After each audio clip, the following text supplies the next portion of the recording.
सध्याच्या डिजिटल युगात social media हे संवादाचं प्रभावी माध्यम बनलंय।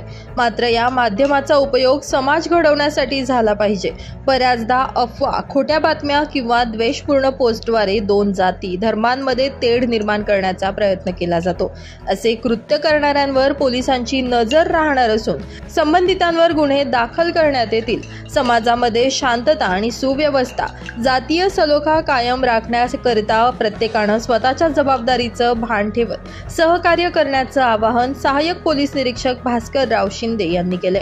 ते आगामी रमजान ईद, डॉक्टर बाबासाहेब आंबेडकर जयंती, रामनवमी, अक्षय तृतीया निमित्तानं लासलगाव पोलीस ठाण्याच्या वतीनं देवगाव येथे घेण्यात आलेल्या शांतता समिती बैठकीत बोलत होते। यावेळी माजी पंचायत समिती सदस्य भाऊसाहेब बोचरे, माजी सरपंच विनोद जोशी, सरपंच लहानू मेमाने, जयेश लोहारकर, राजेंद्र मेमाने, राजेंद्र कांबळे, दादाभाई कादरी यांनी मनोगत व्यक्त केलं।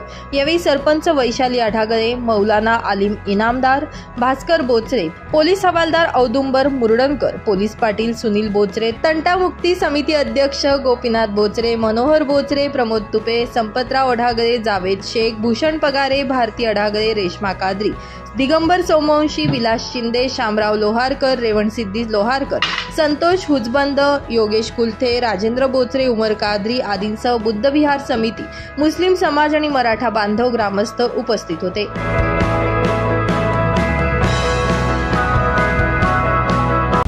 हस्तक्षेप करून तो प्रकार आपला थांबला। आतापर्यंत देवगावची जी परंपरा आहे ही चांगली आहे, इथून पुढेही अशीच ठेवावी। जे पूर्वी जे ज्येष्ठ नागरिकांनी, प्रतिष्ठित नागरिकांनी पुढे जी परंपरा चालवली, तिथून पुढेही तरुणांनी तीच पुढे कंटिन्यू करावी, मी अशी अपेक्षा करतो। पुनश्च एकदा येणाऱ्या आगामी सणानिमित्त सर्वांनी जातीय सलोखा ठेवून, एकोपा टिकून ठेवून ही परंपरा अशीच चालू ठेवावी आणि येणारे सण हे शांततेत साजरे करावे असे मी सर्वांना आवाहन करतो आणि आपल्याकडून सगळ्यांकडून अपेक्षा व्यक्त करतो।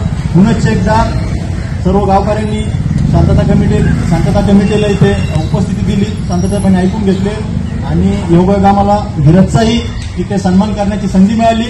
अशाच पद्धतीने त्याचा सत्कार केल्यामुळे एक काय असते, प्रेरणा माणसाला हत्तीचा बळ देऊन जाते। ज्याप्रमाणे धीरजचा तुम्ही सत्कार केला त्याचं बघून स्पर्धा परीक्षा, आता आम्ही त्या फेजमधून गेलोय, स्पर्धा परीक्षा पास होण्यासाठी किती मेहनत घ्यावी लागते हे तेच सांगू शकतो ज्याने स्पर्धा परीक्षेतून एखादं पद मिळवलेलं आहे। त्याच्यामुळे त्याच्या वडिलांचे आपण आभार मानू, कारण त्यांच्या वडिलांचा खूप मोठा वाटा आहे, गावाचाही खूप मोठा त्याच्या यशामध्ये वाटा आहे।